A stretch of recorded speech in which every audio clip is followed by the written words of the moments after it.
A baby's cry suddenly shot into my ear, so sharp and close it felt like it came from inside my head, right against my eardrum.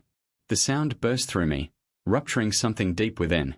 I screamed and clutched my ear as warm blood began to run down my neck, thick and hot against my skin.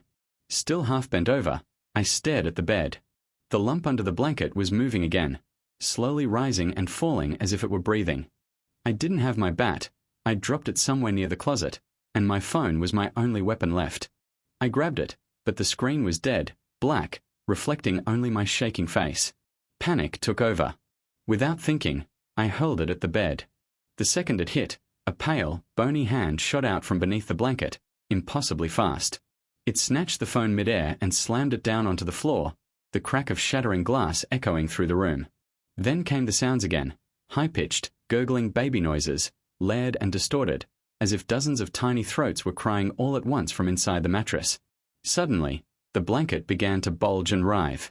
One by one, tiny shapes pushed their way out from underneath, then tumbled onto the floor with wet, heavy thuds. Dozens of them.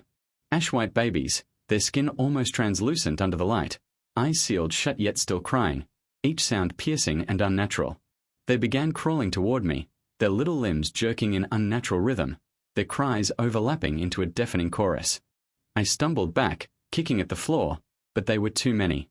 Cold, slick hands clung to my legs, my arms, my clothes. I tried to scream as they climbed higher, their mouths opening wide, too wide, and then the biting started. Tiny teeth sank into my skin. My arms. My neck. My face.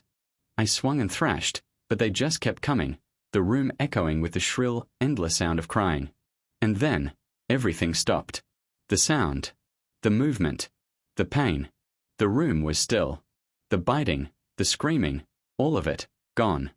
I blinked through tears and blood, chest heaving, and realized sunlight was slipping through the blinds. Morning. The floor was empty. No babies. No hand. Just the wreckage of my room, blood on the carpet, my shattered phone beside the bed, and muddy prints fading into nothing. I don't remember much after that. I managed to get myself to the hospital, where they treated my wounds and ran tests. The cuts didn't make sense, they said, but they stitched me up and told me to rest. Now I'm home again. The house feels too quiet. My ear still throbs where the drum burst, and I swear sometimes I can hear faint crying when I close my eyes. The sun's going down soon, and I'm scared of what tonight has to bring.